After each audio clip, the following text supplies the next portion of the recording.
I just wanted to introduce you to Mark and Bob. Bob's going to be the instructor today, and Mark is wanted to fund this event to get a chance to get in the door to meet some of you as agents. Mark has tremendous experience and was my mentor and trainer when I was in the mortgage industry, and has a tremendous wealth of knowledge in regard to financing and mortgages and everything and anything you want to know. Mark is always the go-to guy. So, and that was over, I don't know how many years. Oh my gosh. 2004? Yes. So, Yes. 15 years ago, right? So, Well, thank you for your vote of I can't imagine confidence. what you're like 15 years later. It must be really amazing. So, anyways, Yes, I guess so, yes. so here's Mark Cavoda. Let's give him a hand for funding. Thank you. Thank you very much. He made the lunch. Yes, I made that by hand, so please enjoy later on. I'm from Security First Mortgage. We're a local lender right in Shrewsbury, Mass. I don't really want to bore you with all the products, but we have all the products available. Interest rates are great, right? We have first-time home buyers, 0% down, 3% down, jumbo financing. Actually, in this market, it could be very beneficial to you folks. Security First Mortgage is a subsidiary of Millbury Federal Credit Union. And Millbury Credit Union is funding jumbo loans. And right now they're at 3.25% fixed for a 30-year fixed mortgage for a jumbo mortgage. So they're holding that paper. Depending on what the current rate environment, what they said was they probably will not drop the rate below 3.125. But currently 3.25 is where they're residing. And the regular qualifications, and it's for jumbo financing. So in this market, that could become very useful, and get away from the big lenders, Bank of Americas and stuff like that, where you're not getting the proper service. But they are, some of those lenders do offer good rates, but you don't get it. Yeah, but you don't. Yeah, it could be 3 or 4 months. That's correct. So we have that ability, and we do USDA, Mass Housing, VA, FHA if you have buyers that need some rehab, Home Style that also does rehab. And again, we're local. It's not an internet application where they apply and they're forgotten about. It's important for me. I train my loan officers the same way. Be available to the referral source. I always look at it. We have 2 clients. We have the actual person that's buying the home, and the person that has referred us as the lender. It's our job to make sure the communication is evenly dispersed and constantly updated, and really make you folks look good. And if we do that, the hope is that you refer us again. But for now, listen, enjoy. Bob, thank you. And I left my business cards. I'll be around. I'm not going anywhere. I like this office too much. I might just start. You can come here anytime. I'm serious. That goes for you too, Bob. Say what? You want a place to plunk down and work? Yeah, thank you. Come in anytime. I love it. Yeah, thank you. Well, thanks for coming. This is really great. I live out in Brookfield, Mass, which is out near Sturbridge. So I was on the Pike this morning, as I spend a lot of time on the Pike, as a matter of fact. But I don't know if you realize that there was a reported story out there of a state trooper who pulled over a car, which is nothing unusual, on the Pike a few days ago for speeding, as usual. You see them all the time. And when he approached the vehicle, he saw there were 2 nuns in the car. And he went up to the driver and he said to the driver, "Sister, the reason I pulled you over is because you exceeded the speed limit." She said, "Oh, no. She said, "That sign says 90. He says, "No, sister, that's the route number. That is not the miles per hour." So now he's looking in the shotgun seat of the car, and there's this older nun who's like white as a sheet. She is just sweating like there's no tomorrow. And he says to her, "Do you have a medical emergency? Because I can get medical assets here if you need them." She said, "No, we just got off 128. Okay, fine. Okay. So what we're going to do is real estate advertising and the law. I'm going to start a little bit different here because I shared with John and you're also going to get a copy of this whole new thing that we're dealing with of monitors at the house, baby monitors, cameras on the, thanks for doing that, cameras on the front door. Yeah. Okay. Anybody else? Yeah, can't forget you. Okay, I'm sorry. Everybody got it? Yes, I do, thank you. Okay. And I'm using this as sort of a segue about somewhat of advertising. It's a stretch, but I'm doing it anyway. But it does relate to consumer protection and fair housing. That now with the baby monitors and all these monitors and cameras on the houses, we have to notify. I'm sorry. I'm sorry about that. We have to notify the people, potential buyers, that this house is under surveillance. All right. And some of these monitors go all the way out to the street, especially the doorbell, the what do they call it, that Nest? Huh? The Ring doorbell. In fact, police departments are using it for community surveillance, as a matter of fact, and stuff like that. But now what happens, and you've probably had the experience, where you tell the client when they get in the house, basically be quiet, okay? Because they can pick up, if they get really excited and what they're going to do about the price and all sorts of other stuff, and their negotiating strategy goes right out the window because the seller has been monitoring the whole damn thing. So not only do you are required to put that information on MLS that this house is under surveillance and what type of system they have, but we're also required to let them know, and the buyer basically also has to sign a notification, which is that second page, that they are aware that this house is under surveillance or have monitoring, and keep that in the record, because that is something, maybe from not so much us immediately, but from John's perspective as a broker owner, that I didn't know I was being monitored. And now that gets us into all sorts of other legal, go ahead. So we host open houses, and sometimes we joke that we're being listened to Right. because we could be. Yes. And we might not know. Right. So we would be protected for not knowing. Yeah, but the question is it your client or are you doing it for somebody else? My client. Then I would now put on your script, is this house with your client have an active system in the house? I just think for your protection, we should ask that. I mean, when John and I started out together 15 years ago, as a matter of fact, as a new agent in 2004, I went to his training every month. We were at the hotel here on Research Drive. That's how far back. And he used to give us certificates, and at the end of the training, he'd give us a hug. I mean, it was all a whole ritual that we had to go to. I'm sorry to tell you about that. And he said, and here's your certificate. And I'm making that up, but don't worry about it. But the certificates were legit, because I remember the certificates that we had. And then I knew him through the mortgage company scenario, so and everything else. So I've keep tracking of him and meeting his lovely wife and getting married and all that. So I pretty much know a lot about what you guys are up to, even though I haven't seen you in a dog's age. But personally, yeah. But to go back to your original premise, I think now, I'll never forget when we all first started, I would never ask a client, are they up to date on their mortgage? Now that's one of the first questions I ask.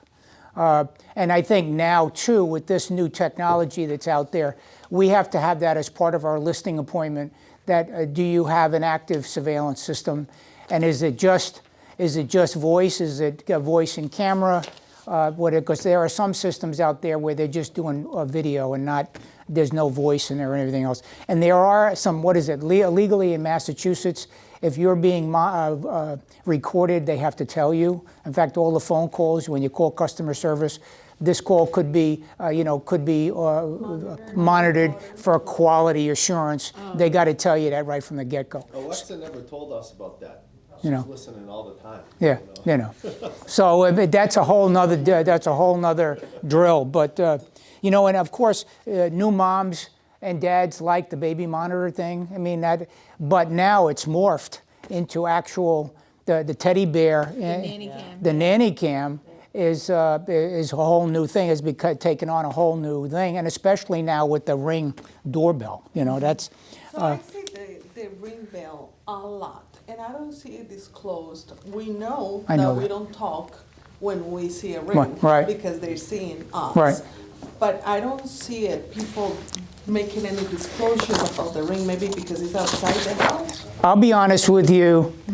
As an instructor, I'm not somewhat. I'm anal and I'm conservative.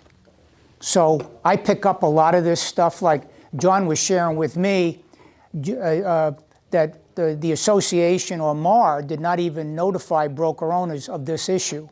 And he found out about it recently from an agent that went to some training. I mean, so, you know, and my idea here is I have to give you everything that I know, not to scare the bejesus out of you, but also to make you aware to protect yourself. So the ring needs to be, Well, the question comes up here, and you're bringing up a valid point, that common devices used in homes need to be turned off: Google Home, Arlo, Nest, Ring doorbell. Now, you could theoretically have a seller that says, I'm not doing that. I'm not going to turn it off. So my figure is I'm not going to argue with them. I'm going to say, fine, but I just want you to be aware that I'm going to make a notice in MLS that we have an active system, and that anybody who's coming to an open house or coming to view the property, they're going to have to sign a disclosure that they are aware that they are being monitored, period. So then you might have to take it another step, saying this system might not transfer with the property as well.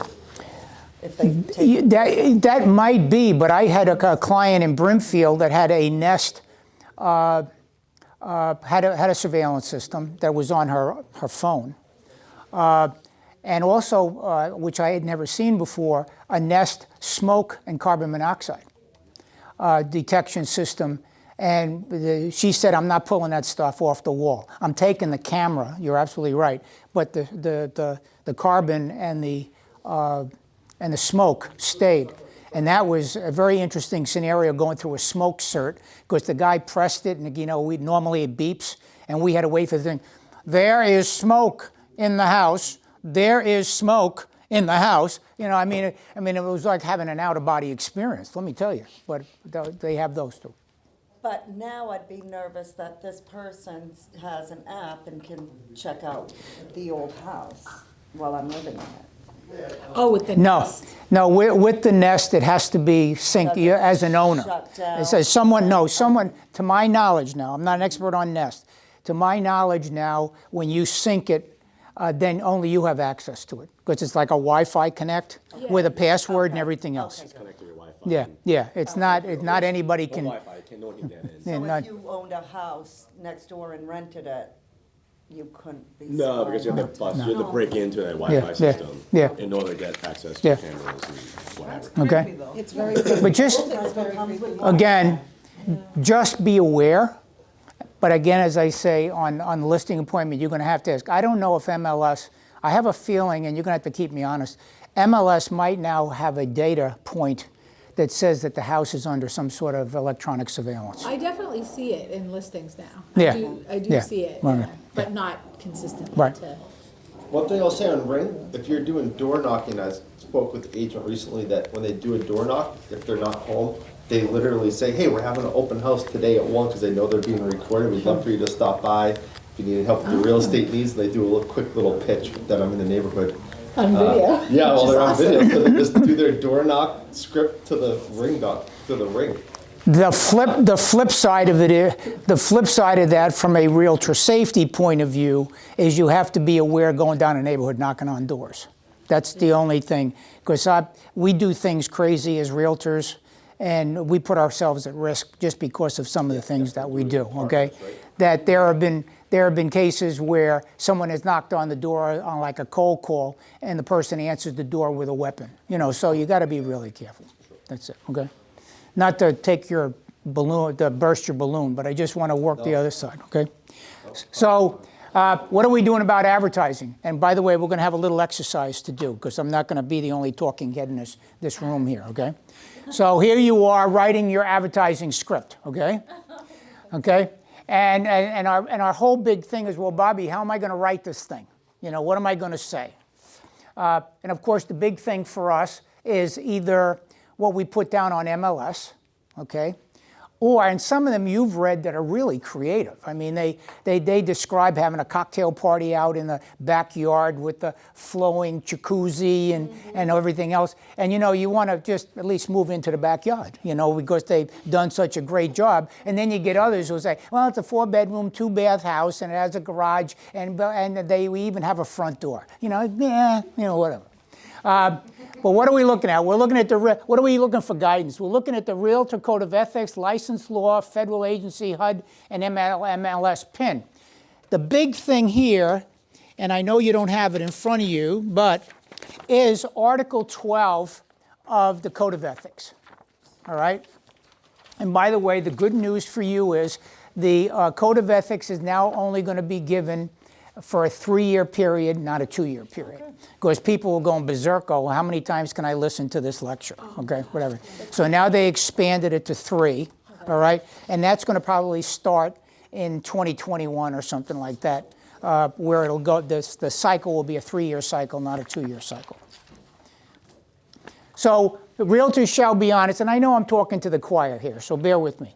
Shall be honest and truthful in their representation and shall present a true picture in their advertising, marketing, others, shall ensure that their status as a real estate, and this is the thing I think I've been running into a lot, that their status as a real estate professional is really apparent in their advertising, marketing, and representations. And the reason I bring that up is because when I'm seeing a lot of companies that are really into the team concept, the team name is much more prominent in all the signage and anything else. And then in the lower right-hand corner is a little logo of the brokerage. And you almost get to the point, you and I know who they are. I mean, we've run into this, okay? However, the average consumer would think that the team is the realty company. And that could be a violation where someone could come after you, or after that one, all right? And of course, there's a couple of the, as you know, the standards of practice. Standards of Practice 12.5 shall not advertise nor permit any person employed and affiliated with them to advertise real estate services or in any medium without disclosing the name of the realtor firm. So whatever you guys do, you have to mention Century 21 Metro West in a reasonable and readily apparent manner. That's pretty self-explanatory. Standards of Practice 12.8. Obligation to present a true picture of representation that includes information present, provided, and displayed by realtor websites. 12.9 would be realtor websites shall disclose the firm's name and state the licensure. We can know that. Standards of Practice 12.10.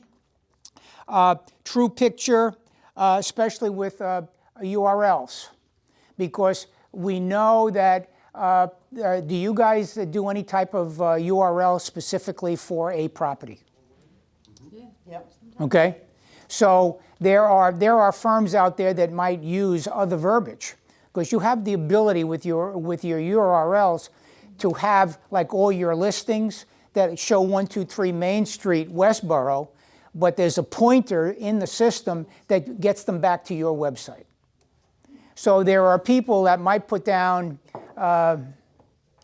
excellent Northborough realtors, which could mean that it's going back to you, but it might be interpreted something else. And there's one case that's in the program in the professional standards casebook where some agent put down a URL of top real estate professionals or top real estate agents or company, because he figured they would Google who were the top real estate companies. Well, it so happened that there was a company out there called Top Agent Realty, and it was not his company, you know. But the pointer he said, well, I grab him with the top realtor thing, and it points to my company, but it's not a true representation of his company. And what happened, the case came in where the broker owner of Top Agent Realty, Inc., went after this guy as an ethics violation, according to the Code of Ethics. So you got to be careful of that. You guys are not going to get into that level of detail, but I just want you to be aware how it could be. With technology, you can do anything. I mean, you look at pictures now and you don't even believe who the hell you're talking to. You know, it could be somebody else. You know, like my picture, this picture is my Federal Witness Protection Program picture, where we just photoshopped the number out. I mean, that's all. And it's getting filmed. I'm going to be dead meat by the time I get finished with this. You got to protect me with him with that thing. Right, thank you very much. And then 1211, realtors intending to sell consumer information gathered via the internet shall disclose the possibility in a reasonable and clearly apparent manner that use RLL domain names present less than a true picture, or regular URLs and domain names which if used could present less than a true picture. So that's what we're talking about when we're talking about the Code of Ethics.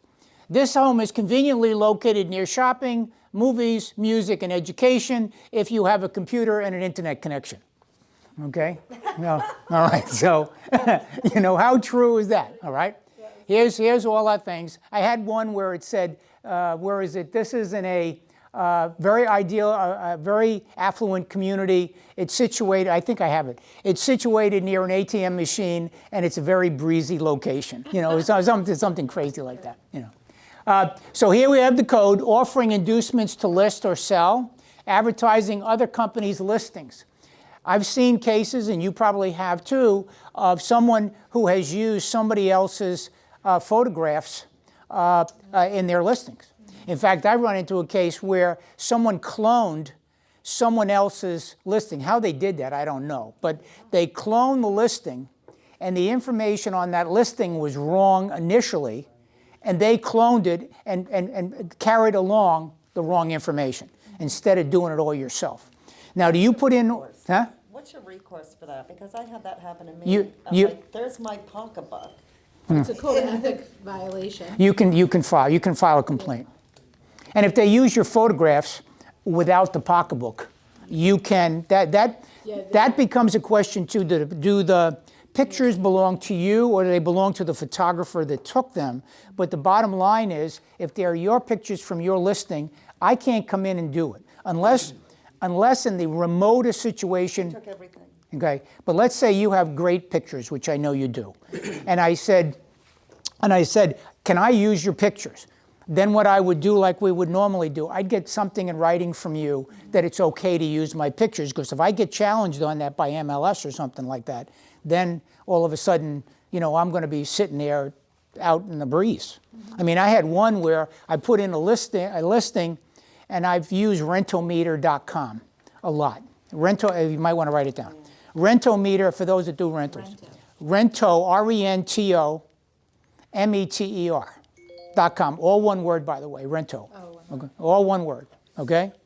And what you can do, you can get one of it's free, and then you can subscribe to it. But what rentometer.com is, you put in the address of the property, you put in the number of bedrooms, and you put in the proposed rent. And it says, analyze my apartment or analyze my house. What they will do then is give you an array of houses that are in that area, like a mile radius of that subject property, telling you what the rents are. Now, it's not going to tell you whether they'll take Section 8, and it's not going to tell you whether, heating and water and the heating is included, that other stuff. But it will at least tell you whether it's competitive, because I've used it for tenants to see if we're within the market, it's realistic, or I've also shown it to landlords because they got this delusional idea of how much their place is going for. And I'll say, this is what the neighborhood is offering for that type thing, okay? So I put in the listing, Rentometer, because I had a place, and I said, it was a two-family, and I said, a two-bedroom apartment, and Rentometer says that this two-bedroom will give you $750 a month. Okay, the typical strategy we all use buy a multi, use it as a mortgage helper, right? I get a letter from MLS.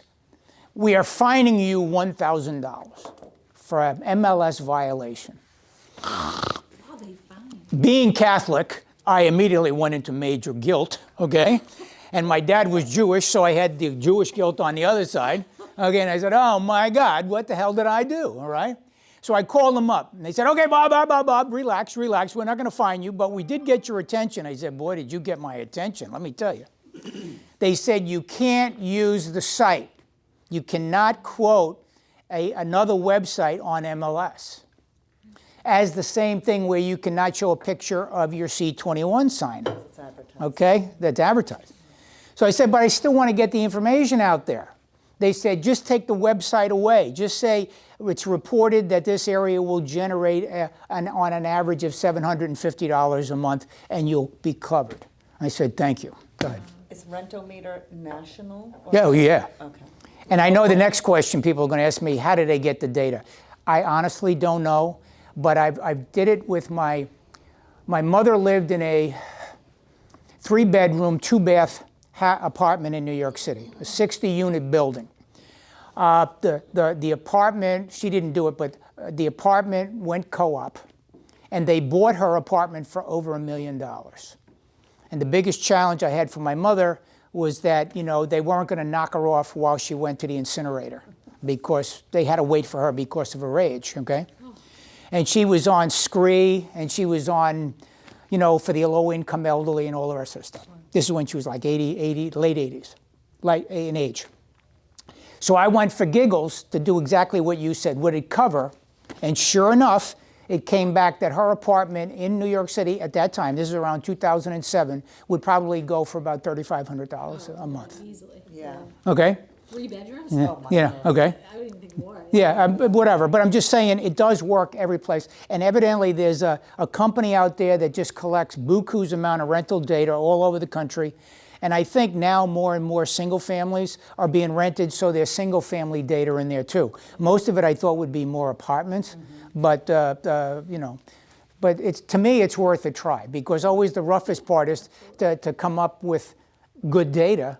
You know, for us looking at a house, it's one thing, but to find an apartment and what does it go for, there's nothing out there unless you scour the paper and then shoot yourself in the process. Yeah, no, this is you know. helpful. There are some companies, from what I understand anecdotally, that will pick up. Now, this is beyond the MLS syndication thing, where you pick it up. But because I've heard a strategy of some agents advertising somebody else's listing to pick up buyers. And that, my understanding, is a violation, that you can't be advertising somebody's house that you're not even affiliated with that brokerage, okay? And then use it to maybe generate your own business. That I don't think is a jive, okay? Sold signs, keeping the website current, and of course, canvassing and general mailings. Now the disclaimer thing on this is that when you send out postcards, do you guys send out postcards? Mm-hmm. Okay.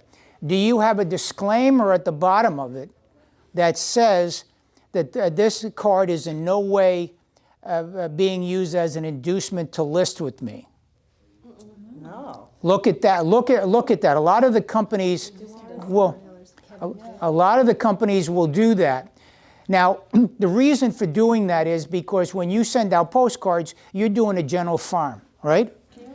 So, Can I ask you a question? whatever you want. I have on mine, I say, if your property is currently listed for sale with a licensed brokerage, please do not regard this as a solicitation. That's good. That's exactly great. Exactly good. As a matter of fact, all of you should just talk to her and steal her with that and steal her verbiage.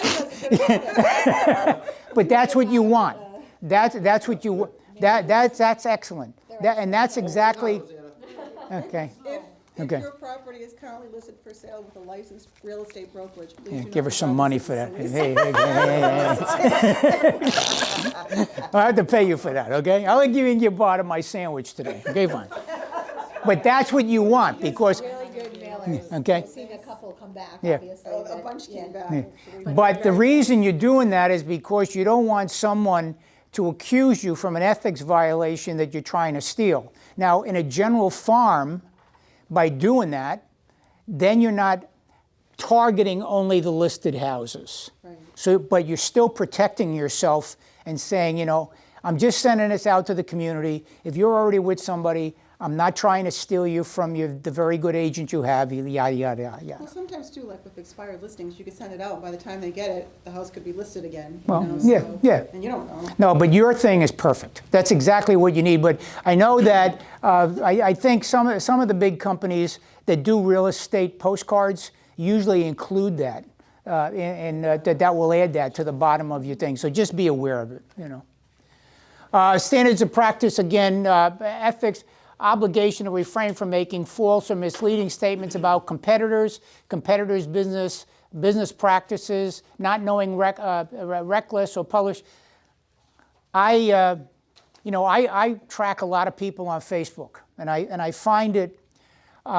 People think, Bob, you should have a life. I said, no, I got a life. But the reason I do it is because I want to see, for instance, I've known what John and his bride has done, okay? I know about his son.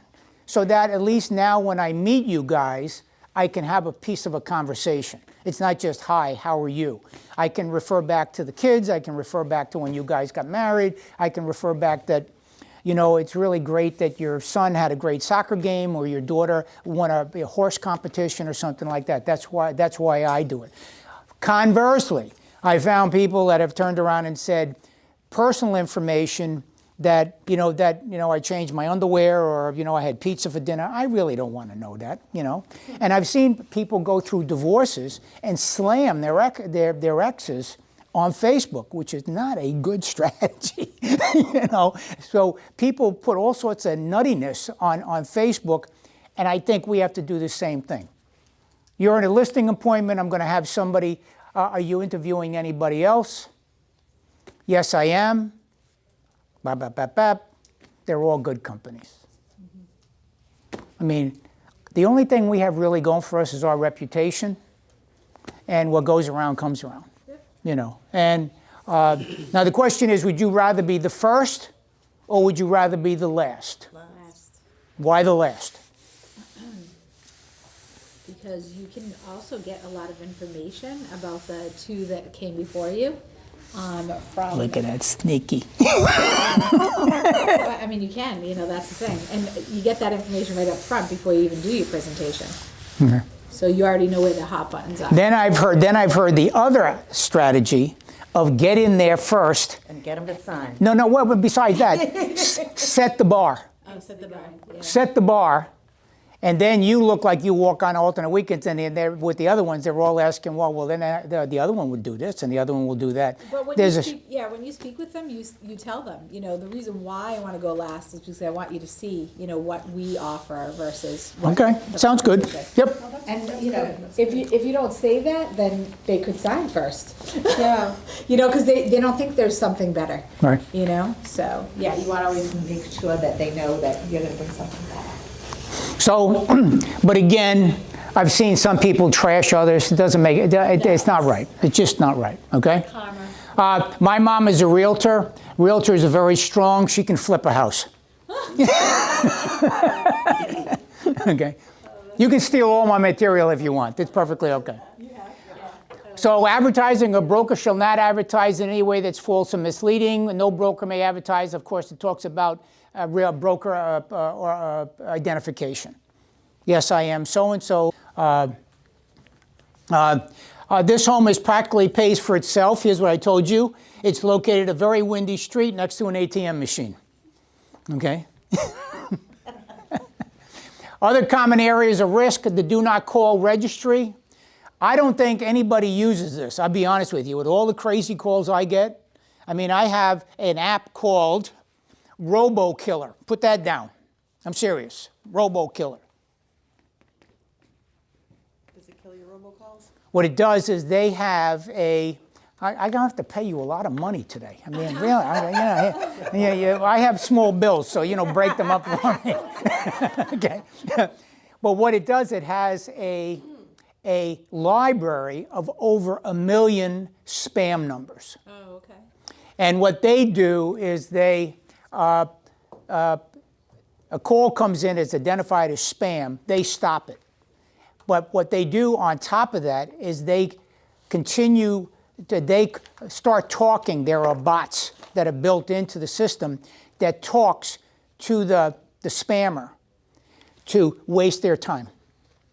Okay? To do that. Huh? Okay. And they'll, and you can set up the bots. It can be a crying baby in the background. Excuse me, my baby's crying. It could be, welcome to the Russian gulag, and everything. That one, and all sorts of other stuff. And then if they call in on a different number, they also have a voice recognition system. And if it's the same voice from a different number, they'll slam that one down too. Now you have the ability to override. So when John calls you, you can not make him a spammer. Potential spam. That type of thing. But I'm not a real fan of cold calling. I was never one for being able to do that. There are people that have an art form that can do it. I'm much better on a one-on-one, meeting them at an open house or talking to them at Panera or something like that, whatever.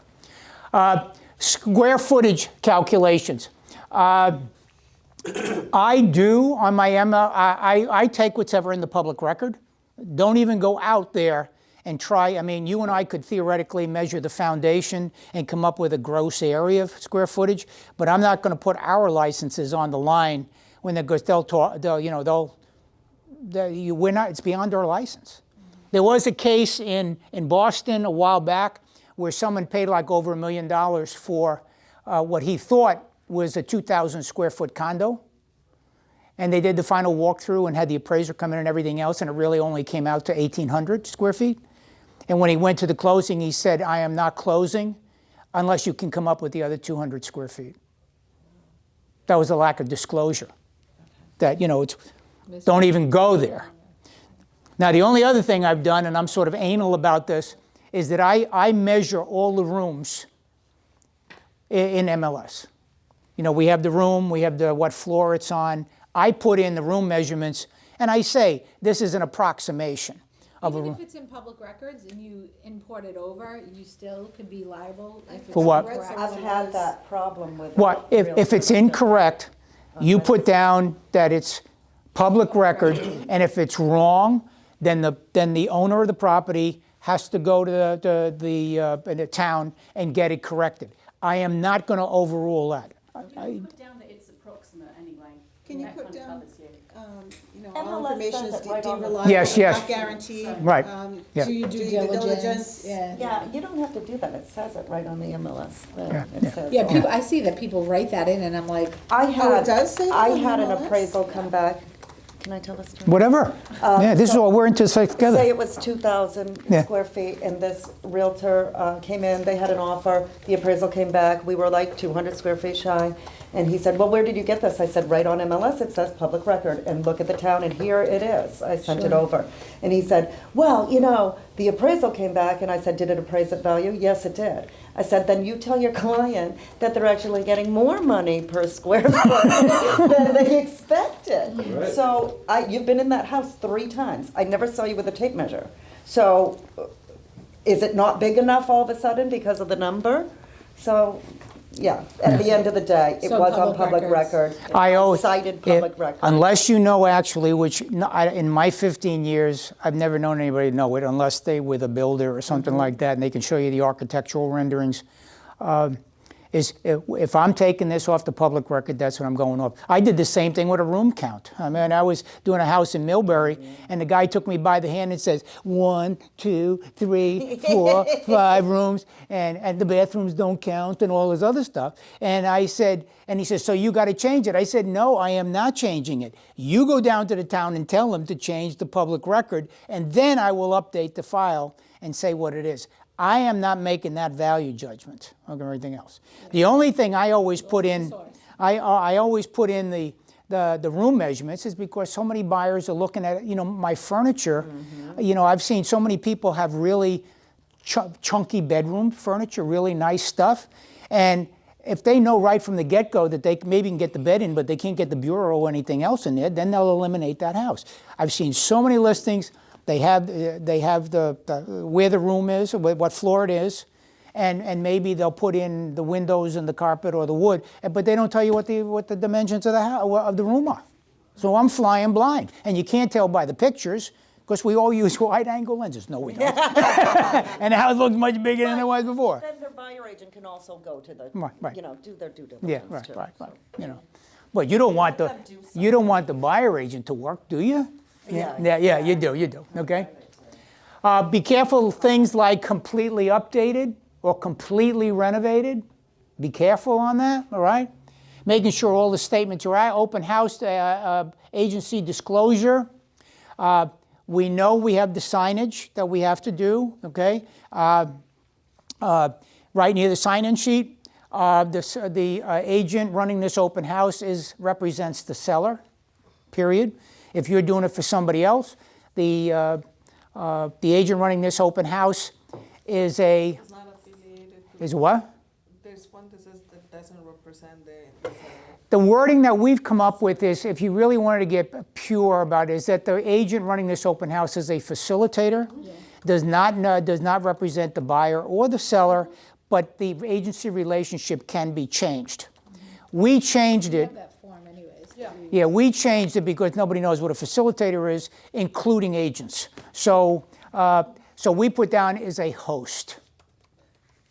Yeah. Do you know what a facilitator is? Well, I use the mandatory disclosure form and it gives you the definition. Oh yeah, that hi, Can I I'm. quote it to you right now? Yeah, no. But for $3, What the heck is a facilitator? And everything else. No. And as is clauses, there is some stuff written on that too, which is a little loosey-goosey. I know for us, it telegraphs that you're more than welcome to do a home inspection, but we're not going to do anything about it. And we've seen it mostly when we really had to run on foreclosures. You ran into that type of environment. As a matter of fact, let me just go back for a second because I just want to relate a story to you. We have something in our office. Every month we have an attorney who comes into our office. And we've picked a subject: seller's disclosure, property condition. Do you attend the home inspection or whatever?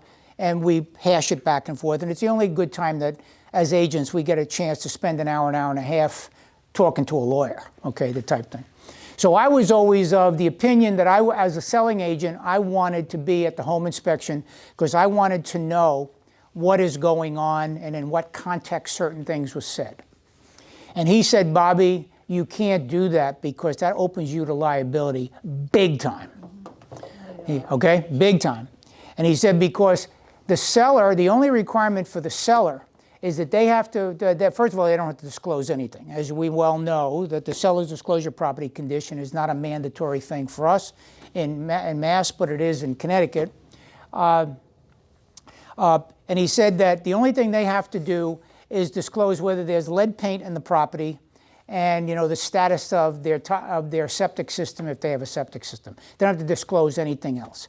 You and I, as agents, if we know anything that is mentioned in that being ears on the, flies on the wall, we now have to disclose it, which could be, over time, a definite disadvantage to the seller. Okay. don't we also have to disclose any material? Oh, that goes without saying. But there's other stuff. Right, exactly. I agree with you. Putting a solar farm in the back of your yard. But there's other subtle stuff in there that theoretically could be information that a buyer would make a different buy decision if they knew it. For you and I, it might be inconsequential, but we still would have to disclose it. All right. Saying we shouldn't go as a listing agent? So as a listing agent, and now it even goes even better. Let me just finish that and I'll circle back. So now what do? We have the home inspection from the buyer's agent, and hopefully they only send you the parts of the home inspection that that pertain to what they want fixed. Now you get a strategy, which I've heard, where the buyer agent sends you the entire inspection report, okay, and and says, you know, we could have basically saying we could have slammed you with 27 different things, but all we want is these three things fixed. The courts have ruled that even though you get that whole report, even if you did not open it, the court has ruled that you got it and you know everything that's in that report. Okay? So, Even if you don't open it? even if you do not open it, you received it. Okay? So, from now on, I just open the door and I leave and I said, you know, secure the property or I'll come back to make sure it's secured and whatever it is. But and just wait for the buyer to send the copies of what he or she wants fixed and justification, that we normally have gone through, and that's it. And don't send me the whole damn report. So you tell They them do ahead it of time. anyway, Huh? though. I know they do. Just had it Well, they happen. don't listen to you. I mean, so what else is new? But it's something to just be aware of. We know about a lot of stuff on fair housing, discrimination, HUD, and that we've been schooled in a lot of that in the past. Describe the house, not the type of the person you feel is going to live in it. Always avoid discriminating advertising. You know, no people from Vietnam, or no Hispanics, or no that. FISBOs are really bad at that stuff. Say what? I've never seen something like that. Who what? Oh, no, FISBOs, they say, oh, this would be perfect for a family, young family, you know, stuff like that. They identify the type of person Right, they right. think that should live, you know. Okay, we're going to get into that because we're going to get into a point, you know, within walking distance of St. Raymond's Protestant Church. Well, that's, you know, you have to be Protestant to live here. I mean, it's gotten so crazy from a politically correct that supposedly they're saying that you can't advertise it as a three-family because if you're single, then you can't live there. Okay? So now we got to get to a point where, what are we doing now, where this is a structure that people sort of stay in overnight. Would you like to put in an offer? And that's all I'm saying, okay? I don't think it has any of that. And in fact, there was even a challenge in HUD a while back that the term master bedroom was discriminatory because it went back to slavery and the landowner, and someone luckily had the wherewithal to say, no, this is really the lexicon that we've used for ages, just noting that the master bed, the main bedroom in the house is called the master bedroom. Who has time to think about all Oh, you that? get some It doozies causes out there. problems. It's like, You don't know. you have a life? Yeah. A very padded life. Yeah. You know, you really get some people that will challenge Yeah, this it's out like everything. troll-like Yeah. behavior. Yeah. So what I want you to, so what I would like you to do, if you get a chance, okay, and I know I'm taking you away from lunch, which is the best thing. See this house? All right? Take that house, all right? Good thing it's not in Massachusetts. Say what? Good thing it's not in Massachusetts. No, it isn't. Okay. How would you write a Facebook post for that? You got that. Take whatever you want. I can't because you got rid of it. I'll go back. Yeah, take your picture. Oh, I'm going to give you more houses to take a look at. I'm taking my tea bags home.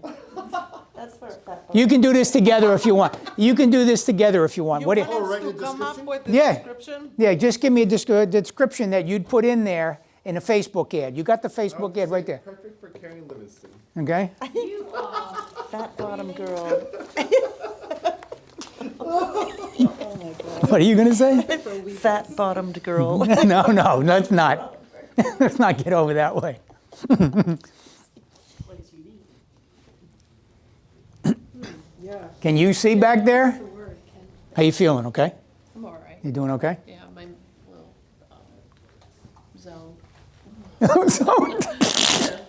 Marie, hi over there. Hello. Hey, we still love you over there, right? We still love you. I just have no clue. Like, I don't know how many bathrooms it has. I I don't know know if anything it's about carpet, it. wood. You wing it. Just tell me how you're going to describe it.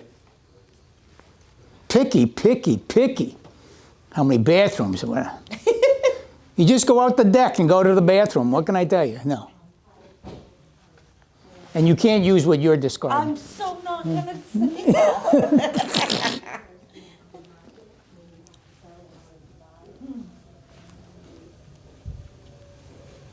Now, what do you got so far? What's that? What do you got so far? What do you got? I have an eye, Oh, one eye. Okay. What'd you I say? have 2-floor house located in a flat area. Good. 3 bedrooms, 1 bathroom and a half, open concept on the first floor. Fantastic. Kill it. That's it. That's it. That's good. That's good. That's all you want. That's a Facebook ad, okay? Whatever you do. I mean, you'd elaborate on it, of course, and everything else. Okay, I just wanted to challenge you to get creative, Okay. okay? Did you get creative, honey? All right, now we're taking pictures, okay? All right, big camera. So federal protected classes, as you know, race, color, religion, sex, origin, disability. Mass added, as we know, mass added, expanded on it. The thing that's kind of interesting here, veteran status is a protected class in Massachusetts. We are not allowed, I know this sounds so counterintuitive, it's unbelievable, we are not allowed to ask somebody whether they are a veteran or not. It's right in the next page, dear. No, she wants the full color picture because when I look on her Facebook page, she's going to post all this stuff. Okay. Okay. Okay. Say. I don't know, I'll talk a little bit. I heard that it's discriminatory if you're just trying to try to strike up a conversation and say, oh, where are you from? Yeah. Yes. Oh, yeah. Oh, yeah, people get offended by that. But You see, the problem is with a lot of what they're cautioning us about is on an initial meeting, you have. Let's put it this. Let me go back. The women are much better than the guys, okay, in this respect. You as women are more into relationships, family, and everything else. So you're into the kids, soccer, stuff that brings the family together or just people together. You guys have girls' night out. I mean, that's a normal thing. Not to say that the guys don't do it, but it's a much more intrinsic thing for women. But you and I, at the same time, when we meet somebody, what are we always trying to do? We're trying to find a hook. What level of, what do I have in common, you know? Do we go to the same club? Do we go to the same hockey? Where do your kids go to school? Well, are you into horses? Something that's commonality that's going to be able to build a relationship off that hook. The thing we have to be careful of with fair housing is that can that be used as a potential filter for any subsequent transaction with them? I asked you where you're from. Where are you from? I'm from Charlton. Charlton. Well, I don't like people from Charlton. I know, but you're just trying to make friendly conversation. It's really a I know that. I freedom of realize that. I'm speech, just- Really. and- I wonder if anyone could ever challenge it. They could. I mean, and they If could. somebody really had the nerve, I bet you they would. I don't even think it's a nerve. I bet you any amount of money people could possibly say that I interviewed somebody, they asked me where I was in one of the European countries, or especially with a lot of the people that are coming over from other countries now into our country, who are more than welcome to come, have the same desires that we have of love and family and build everything else. But they asked me, as part of the first question they asked me, No, I where- mean nerve on the part of a realtor to challenge all this, because it's a violation of freedom of speech. You can't even ask someone a friendly question. I know, I It's- know, it's I hear not it. right. It's not right. I think We're sitting down. I think what we have to just be careful of, and your point is well taken, is don't make that the first question. No, I understand. You know- I understand, but it's like we're walking on eggs. I mean, it's like, so that's not something you would even think of. I know, I realize that. You know, it's just like. As I "Hey, said- What are you doing, or where are you from? You know what I mean? It's just natural. It's But natural. we've become so politically correct now. It's Wouldn't ridiculous. make yourself crazy about it, like you Yeah. said. if it's a conversation, It's so just a if it's not your conversation. first question, Yeah. you're gonna be fine. For instance, a lot of people, We just meet, and the first thing that comes out of your mouth is where you're from. I'm gonna be like, why is it? Why is that No, but it's just What? part of like a, you know. yeah, like- yeah, right, you're absolutely I would right. immediately get triggered. by Like I know a lot of agents who have developed scripts for, especially when they do a lot of rentals, and they're so sensitive to the familial status thing and everything else, they will say, well, how many people are going to live here? And the person self-identifies and says, "Good, it's my husband and I and our 2 kids. I got the information we wanted, but I didn't ask how many kids you have or how old they are. Now, I might later on ask them how old they are because I'm now going to be sensitive because there's some regs now about under a certain age they can be sleeping in the same bedroom, whereas really if they're different sexes they really should be in separate.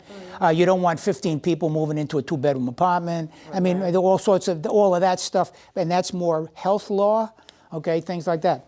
So, and also because I got beat up by one agent because of the rental application. And the rental application actually says how many people are going to live here and what are their ages. So number one, we're talking about 1978 with lead paint, okay, so we have to know about that. And because of putting the ages on the application, that allows the landlord the opportunity to de-lead before they move in. So that's why they have it there. And number two, the reason they're doing it is if something happens in the property and the first responders come, the first thing they're going to say is how many people live here so we can get a count that everybody's accounted for. So, but that is all at the back end. You see, that's all at the application and getting ready to sign. I'm not asking that at the beginning. That's the whole thing with that. Go. Can you charge for an application fee for a rental in Massachusetts? The only thing I've heard in this debate back and forth is I've heard that we can charge for the credit report. Yes. But I don't think you can charge anything else. Bobby, we're going to say. People try though. Yeah, I don't On an think you can. initial meeting, you were going to say something. Can you finish the sentence? No, I would just say like what you brought out beautifully. Not add certain questions you don't ask at the beginning. I'm not saying at the back end. Once you start working with them, hey, where you been? You know what? You know whatever. But not at the first.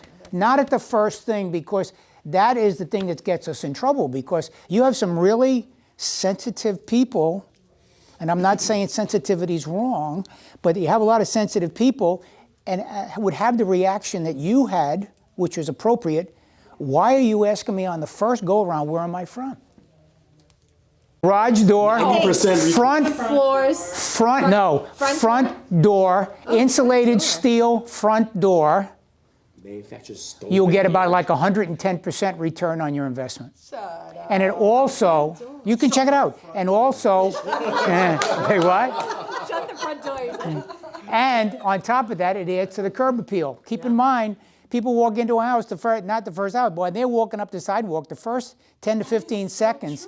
The 10, 15 seconds is looking at the outside of the house and the curb appeal, because if it's really poopy on the outside, they're thinking it's the same on the inside. They might drive right by. And I think the doors are ugly. And I made them change that front door in Marlboro, that house. Okay? Oh my God. So what'd you get? How much did they say on the front door? They had a yellow door, you swapped it, you made them swap it? It was, I just painted Oh, the door entry yellow. door replacement. You get 68.8% back. On what? A regular door or the insulated door? Just, Steel insulated door. just a replacement. Okay. Just a steel replacement. they changed Garage the door, you entire get door. like. And by the way, on this I website, painted a door yellow and it looks amazing. on this website, they also describe the job for you. It's not just values and you know what it costs in values. They actually describe the job that they're doing to come up with this thing. And they do this thing every year. So I think the 2019 report is in there now. Okay. Entry door replacement. Steel. Okay. You get 68. So typical purchase, 3 bedrooms, 1,700 square feet. A lot of detached single. Big thing is heating and commuting cost that people really want. I'm assuming you've run into the same thing I am, where they say, do you have the heating bills on the property?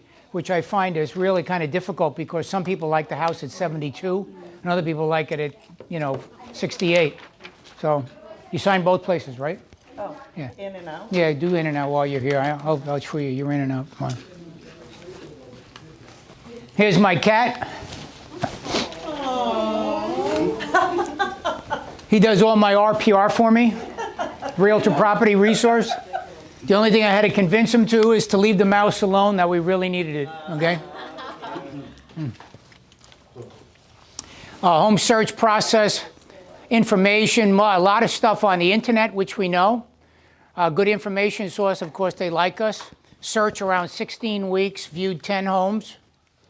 As we tell our agents, as we tell our clients, just hold my hand and everything will be okay. Okay? We just lost somebody. What happened here?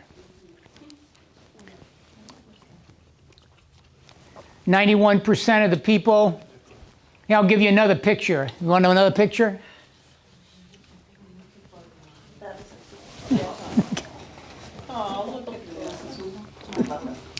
They bought 91% bought through an agent. Found a referral 44, used the same agent before. This is a really critical number. What happens is a lot of agents, do work with a client and never keep up with them. I'm assuming you guys all do the same thing we do, where you keep in the touches and everything else and the whole bit. But I know I really like the agent that I used, but I can't remember who they are. I've heard that scenario before. This is kind of interesting, where I interviewed only one agent. Have interviewed one agent. Basically, if you show up, they'll use you. Because once you walk in the door, you personally got it. You pretty much got it made if you don't make a complete fool of yourself. But finance the home purchase. Of course, home buyers were running that. Mortgage process they found a little bit difficult. Home financial investment 84. The difficulties we've run into are student loans, credit card debt, and car loans. And I think that's what's happening on that front end ratio versus the back end ratio. Remember, the front end ratio is basically the housing ratio. So you're using how much is your gross income versus how much you're spending on housing. And usually that's running about what, 36? Is it 36? On the DTI we're talking about? Yeah. Yeah, I think so, around 36. 36. And the back end ratio is everything. What's your gross income? How much are you spending on your housing plus any other loans and stuff like that? And that usually used to be around 43%. And now it's going up to 50%.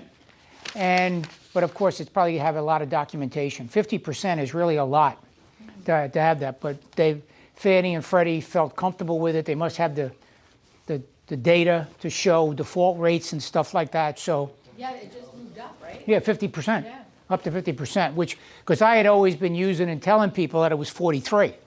And then if you go beyond the 43, then they want paper backing up everything, it's what they're doing. Sales, lived in a home for 10 years. It's now creeped up to about 11. It used to be 7. Now they're staying longer. You and I are finding that even now. Of course, sold at list at 98. This was in 14. I think now the thing is more like 105 to 110. A lot of multiple offer situations.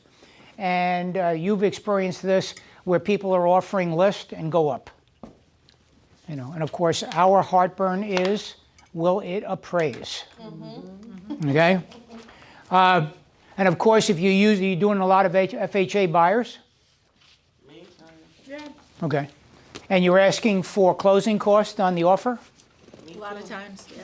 So then that's where your appraisal issue becomes an issue, because if it doesn't appraise, they got to come up with that difference. And a lot of them don't have money to begin with, which gets to be the real challenge. You understanding that concept? Okay? Yeah. Okay. Delay because of no lower. On the other hand, we got the perfect storm going on here. Perfect storm being interest rates are down to what, 3.25? Full employment, but no inventory. Coronavirus. Yeah, and the coronavirus, yeah. And now we got the virus in there. fact, I talked to a broker the other day at a meeting, and he said he got a phone call asking should they sign the purchase and sale because of the coronavirus. Yeah. Because they felt that the real estate was going to go down the tubes. So, When Corona beer starts taking a hit, well, that's to show you how naive I was. I really thought when it first came out it was related to Mexican beer. So, no, but Corona is, their stock is going down. Oh, Yeah. and not to You mention really all have like to Asian question our restaurants, IQ. like I've been trying to my help son them. just opened a been ramen house drinking in lots of LA. Corona. Well, he's an executive chef. To be honest with you, If people, you're blind So disease, you're all sad. I felt set. so yeah, people are not very slow. buying They started to Chinese believe it, food. And then when the coronavirus. Then it's too long, yeah. Chinese food. Ignorance. In Koreatown, It's my bad. Okay, here we go. Keep calm. Come back. Keep calm and call a realtor, okay? he's from, he was Chinese. Found an agent through referral. A lot of people refer about a referral. For sale by owner. That number does not use an agent, 7%. That has come down. They don't realize that it's not fun doing this on your own. They have no idea who's walking into their house. They don't know whether they're financially viable or not. And basically because they didn't want to pay a commission, where the stats will show you that by using a realtor and paying a commission will be offset by the increased price that you and I are going to get them. Yeah. Okay, fine, good. Our house is 500 feet from an airport, put down close to transportation. Okay, I want you to describe this house, guys. See, everybody faded out on me here. Come back, we got another thing to do. Food, that's the issue. Getting food. All right, this I'm going to ask you, give me a Twitter post. You got 140 characters on that house. What do you think? Custom design. It will make you fly through the night. No, because Good. you're assuming they're sleeping. Good. While you're sleeping, you can be. Custom design with 2 entrances, 2 exits. Well, your dreams will go to new heights. How about that? What do you think now? What about that? Stairway to heaven. That's good. Okay, that's good. That's good. You ever imagine living in the air? Yeah, whoa, there you go. In the How about the clouds. first class? In the clouds. Living in the Welcome clouds. to first class. Yeah, welcome to Welcome first to first class. class. Okay. But that is a house, by the way. No, it isn't. They retrofitted that into a house. Yes. Oh, I could picture Where? that. Oh, I don't know where. Boy, you're asking a lot today. Let me tell you. Probably England too. Yeah, no. Is that a lower level? Yeah. In-laws? On me all the time. Someone just bought a discontinued jet and just gutted the inside. You got multi-levels on those jets anyway. And after you take the seats out, you can reconfigure the whole damn thing any way you want. All right, I need a picture of this. I like Sell that a lot. airline hangers. You have to send it out there and put, You're right. That'd be good you know how Brad does Airbnb. that? He's- The Okay? millennials. Now there's a play on that. That's on a play for you, okay? About houses. Okay. So we got advertising today, all this NASCAR ads. 90 of use agents of social media. Do you guys post? If you look on the back of my card, I post to Twitter, LinkedIn, Pinterest, and Twitter every morning. Okay? When do you sell real estate, Bob? I really don't sell that much because I'm in the classroom most of the time. Okay. So, but really I do this. So you'll refer to us? Yeah. But I do get, Question I want an answer to. We'll give you a referral. yeah, I do get referrals from other agents and stuff like that. But I'm not, and I'll be perfectly honest with you, between my Social Security and my military retirement, and I'm by myself. And my car, my house is paid for. My maintenance fee is $170. Come on, you by Yeah. yourself. Okay. $170 a month. I own a mobile home out in Brookfield. So I don't have a lot of expenses, so I do a lot of international travel. So, and my last trip, I have to show you my picture of me when I was in Morocco in September with Henry. I'll show you Henry, the Bruce's bird. daughter is coming back from Morocco. She goes to WPIS, so she's there for her engineering. So, factors to consider market research. Fred, I'm not going to go through a lot of this stuff. You got it in the handouts.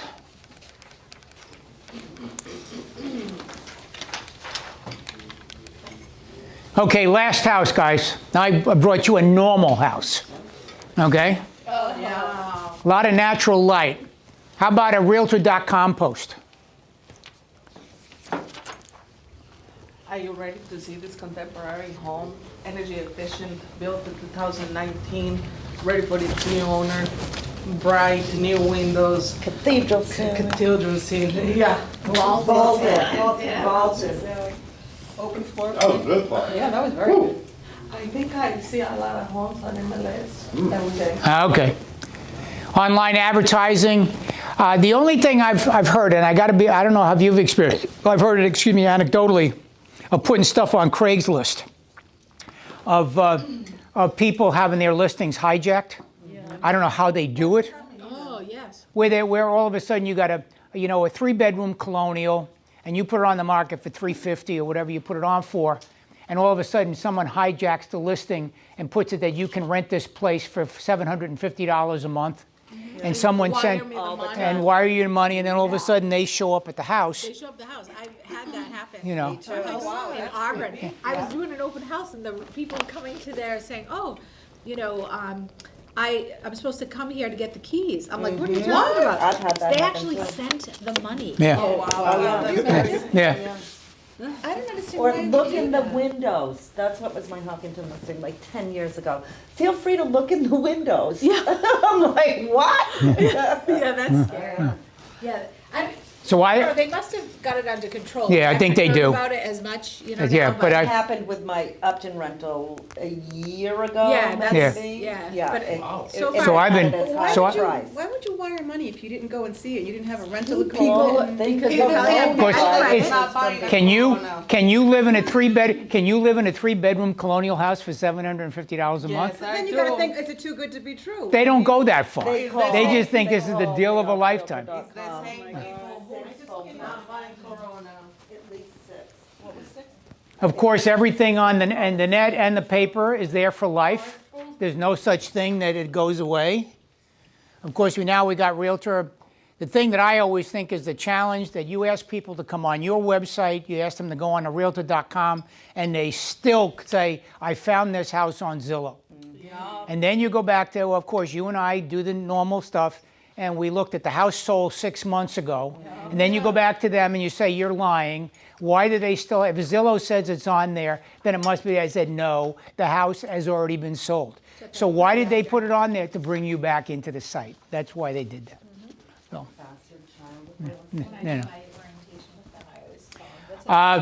potential risks with social media defamation, copyright infringement.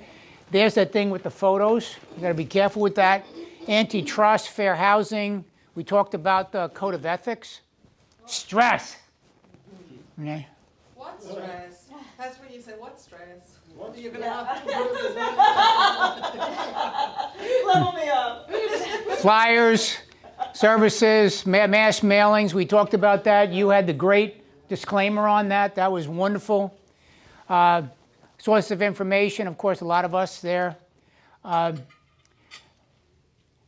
Yard signs, but you still got to put them up, whatever. I love yard signs. I Okay. got a lot of business over yard. Right, right, right. Good. Ads don't sell people, people do. Well, that's a no thing. So target marketing, nice house. I'm not going to do any more with you because you've done well with that with the videos.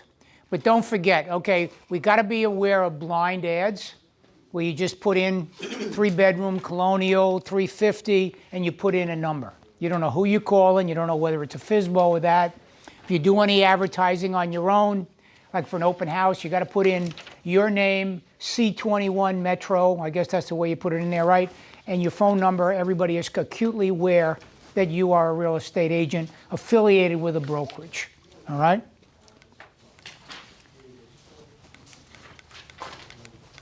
That's the big one that we have to get better at, because I see that people don't add the brokerage name. Yeah. And that was where we went on before, that on the brokerages, Yeah, Yeah. like on an ad, they, like on the, especially on the open house thing, where you don't have a space for logos or something like that on the Sunday supplement or whatever, where all it is a lead like this. Oh, gotcha. That type thing, so. Describe the house, not the person. We talked about that. Landlords can set standards for renters. However, they must apply to everybody. I tell my landlords, write out something that I want them to have 2 years worth of satisfactory employment history, satisfactory prior landlord reference, a credit score of X, whatever it is. No housing court cases. Of course, I had one, I'll never forget it, I had one woman saying that she's with her boyfriend, she's living at home with her mother and the baby, we want to get out from under my mother, we want to get out on our own. Between my Section 8 and my boyfriend's Social Security disability, we should be able to handle the rent. And I said, great, filled out the application. Something told me to go into housing court, which is masscourts.net, I believe. Check me out on that if I got the one. Masscourts.net. You can actually go in and put in a name and see if they have any housing court any housing court judgments. And sure enough, I had a $4,500 judgment from a prior landlord. And my landlord said, I'm glad you found that, because once I got them in there, it would have probably been ages to get them out. So is that the right address? I'm waiting for it. No, not going. Because I doubt if it's gov, and I don't think it's com, and I have a funny feeling it's net. Okay. I haven't found many landlords asking for a Corey check, but we're doing that. I know now with new licensees, we're doing Corey checks on everybody. Good. So with the new changes. Yeah. I You like step that. that all agents, after they take their 40 hours of pre-licensing, they then have to get the background check, then they're eligible to take the exam. Well, I think what happened is that fingerprinted, right? no, just the Corey. I think what happened is they found out previously that you used to hand in the Corey application when you took the exam. Yeah. And then they found out you had some dubious stuff on there, but you already had your license. So now they put the cart before the horse. The only not crazy part is now they have to send their whole entire application to Las Vegas before, and it's that's the about holdup before and it's you about take the exam. about a 4-week backlog. In my pre-license classes, I have volunteered to bring their application to Vegas, and no one has taken me up on it. So you do the pre-licensing class? Huh? You do a that org? pre-licensing class? I do a lot of pre-license, broker course, ABR, CEUs, and stuff like that. Yeah. That's why I say, Okay, give me your name. I want to see if you ever got a Victor. I need to, is it net, by the way? No, sir, it's org. Org, it is org, okay, masscourt.org? Courts.org. Courts, masscourts.org? Okay. Okay. All right, rental. We've had a situation, and I had an agent call me up and get freaked out on this. State law provides limited exemption for certain owners of certain types of residential. These exemptions do not apply to real estate agents. He had a 2-family house, and a little old lady owner was living downstairs. And she said that she did not want children or any type of young adults in the second floor apartment because of her medication and nervousness and stuff like that. lived there, right? She lived there, Okay. but she's owner occupied. Okay. And what he would do is when anybody called, a fellow agent, he'd say to you, if you're representing a family or young adults, I would really suggest that you go look at other properties. What he did not realize that both of the people that called him were testers for the state. And they threatened to sue him. So he's calling me and he's saying, you know, Bobby, you told us this in the rental class and blah, blah, blah, blah, blah. I said, whoa, whoa, whoa, whoa, whoa. Wait a minute. As soon as they use a real estate agent, all bets are off.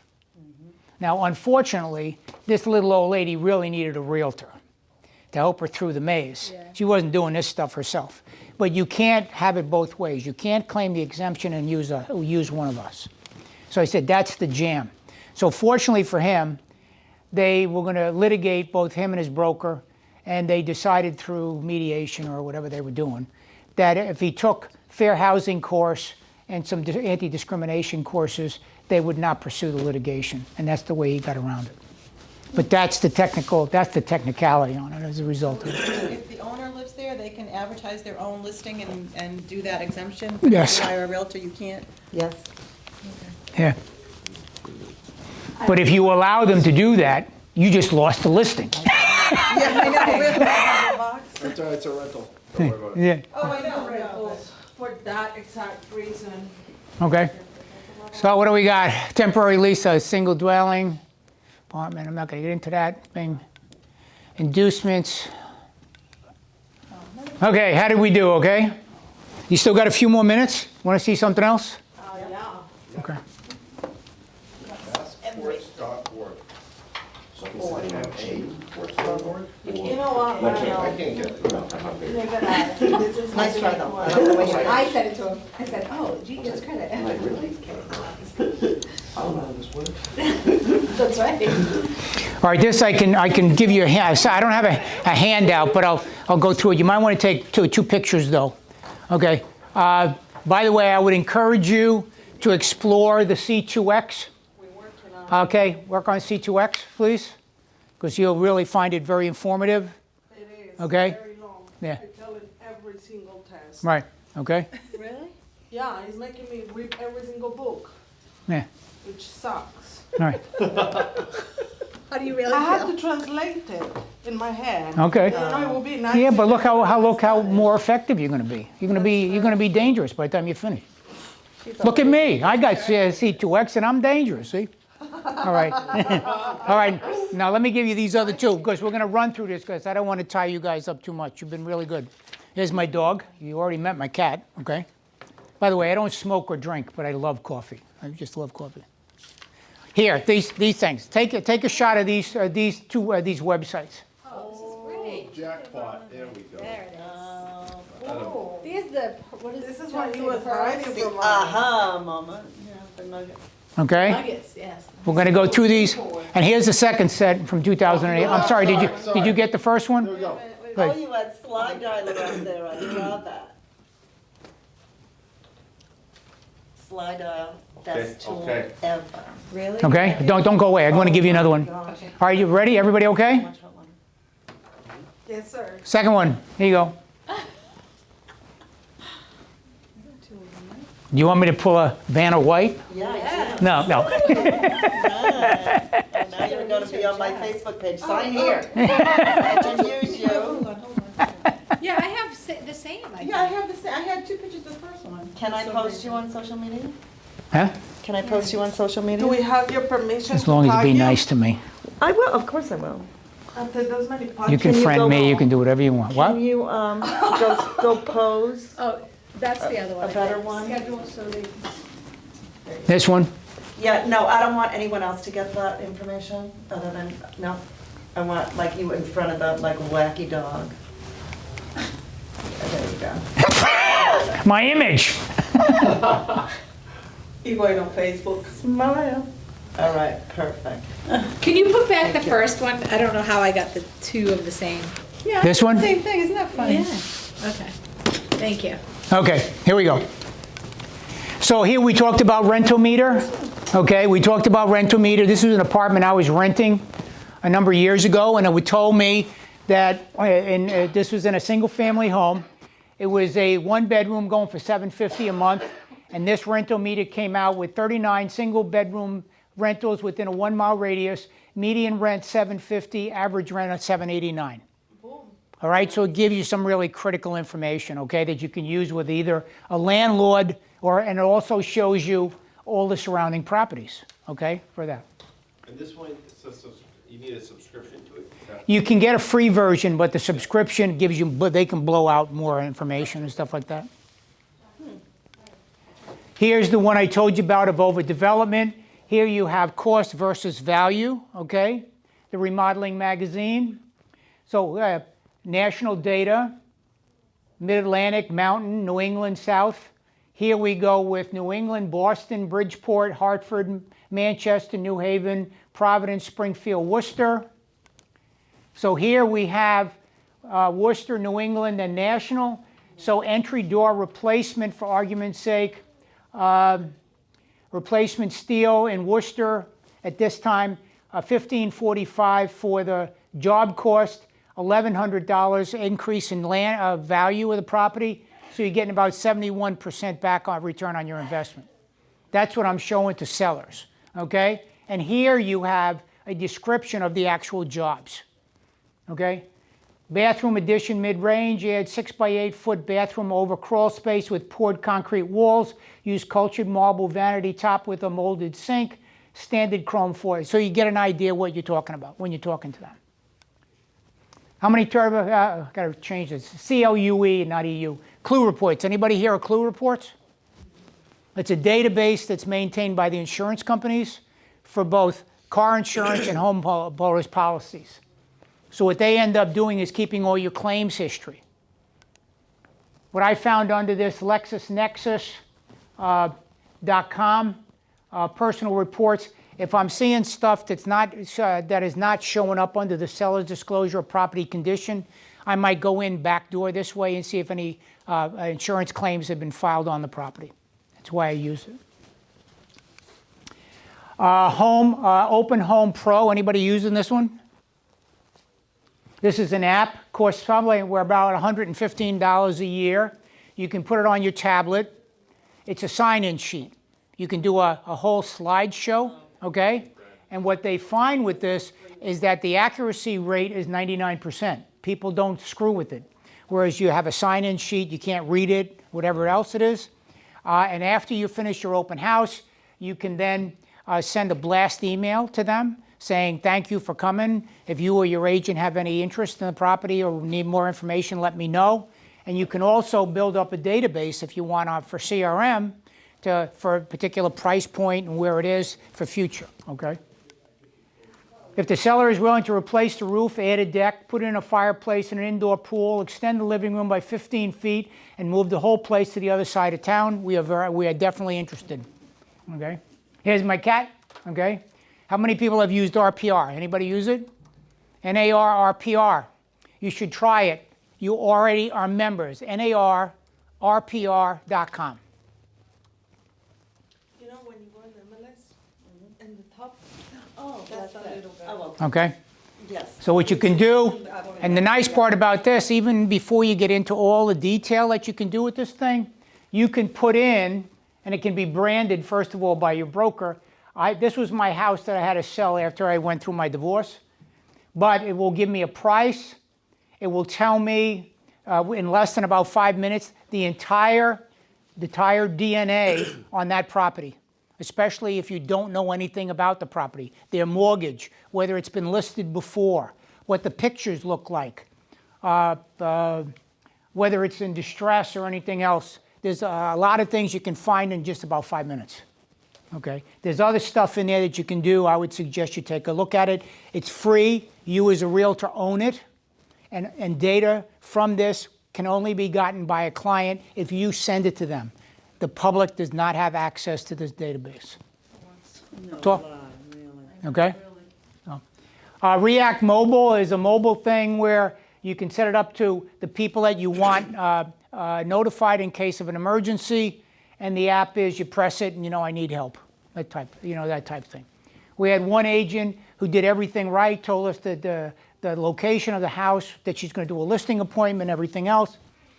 A broker said, we'll call you in an hour.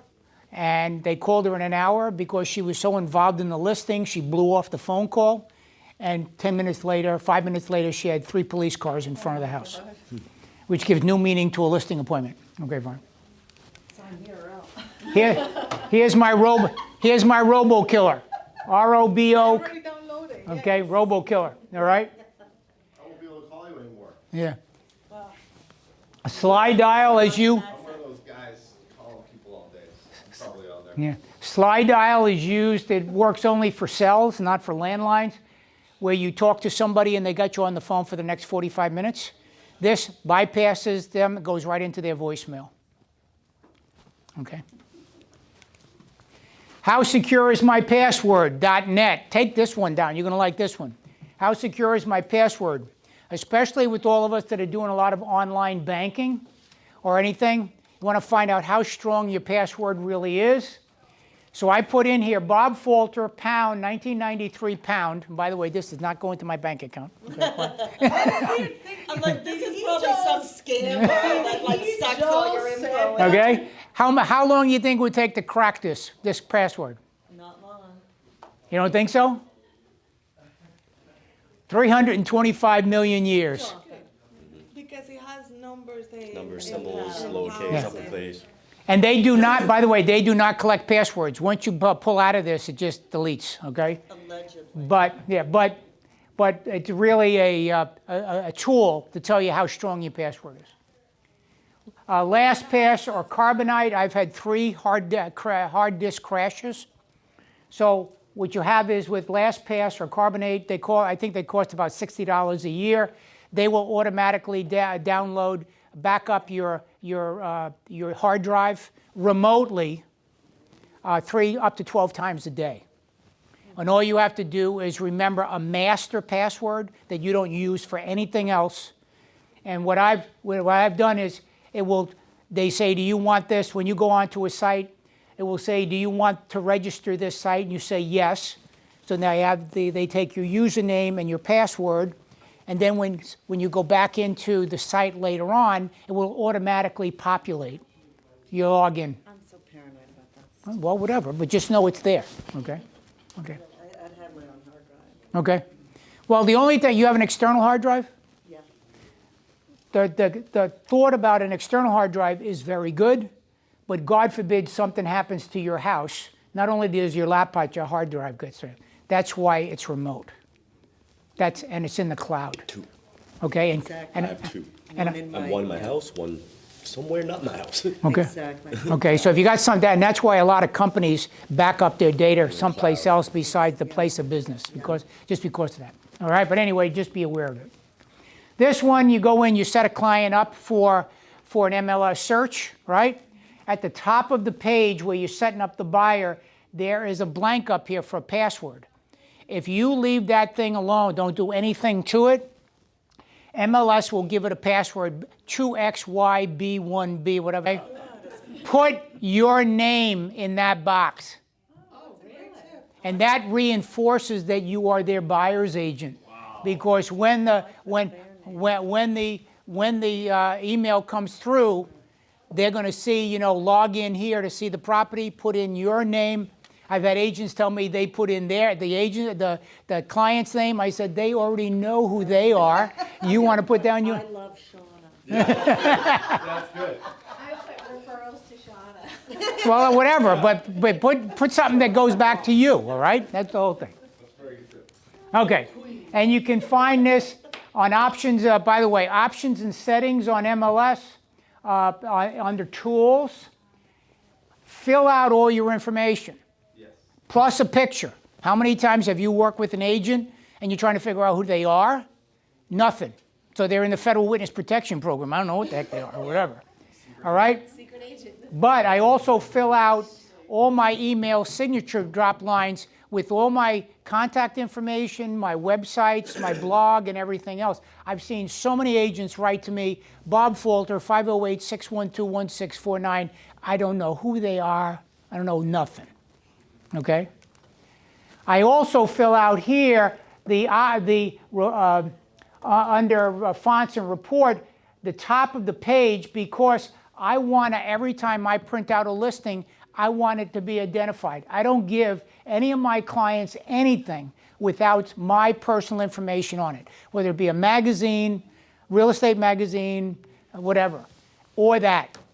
I do not pull out a plain vanilla MLS. My name is on there already, okay? Last thing I think I got here, under quick links. And this you're not going to find automatically. It's going to be quick links. Now they have this new Realtor.com professional search. Okay? This is the database for all the data that's collected by Realtor.com. That's in every MLS in the country, by the way. All right? So what you can do is go in here and actually put in the town you're looking for or whatever, and actually come up with listings. If you're working with a relo, you can say, I can help you. I did this with Souls, but you can also put down, okay, homes in San Diego, and start reviewing with them the houses that are available in San Diego, plus the list agents that's there. You might be able to get a referral out of it, okay? That's something new. This has got to be a big secret. They have not publicized this whole thing, and it's called Realtor.com Professional Search. I need that next How week, is so it thank different you. than going to Realtor.com? Say what? How is it different from going to Realtor.com? I think this search is a little bit easier. Oh, it is different though, somewhat. Yeah, because you can put in here, see Brookfield. I could do Naples, I- Florida. I can do like Souls, any price, any bed, any wedding, property. There's a lot of filters you can put in here. And it's a much faster search, Right. okay? For stuff outside MLS. Right, all right? But you might also want to use this to pick up comps that you want to put into your MLS. I mean, to when you're doing your CMA. So will that include for sale by owners? Or no, just Zillow mostly is that? I don't know if FSBOs get in there unless they are an entry only and they show up in MLS some way and they go through the syndication and get fed to Realtor.com. I think, I'm not really sure. And that's it, there's my rubber duckies I live with, okay? You don't eat much, don't make a mess. Perfect. Okay, that's it, you got it. Thank you, Bob. Jolly good. That was great. Thank you, John.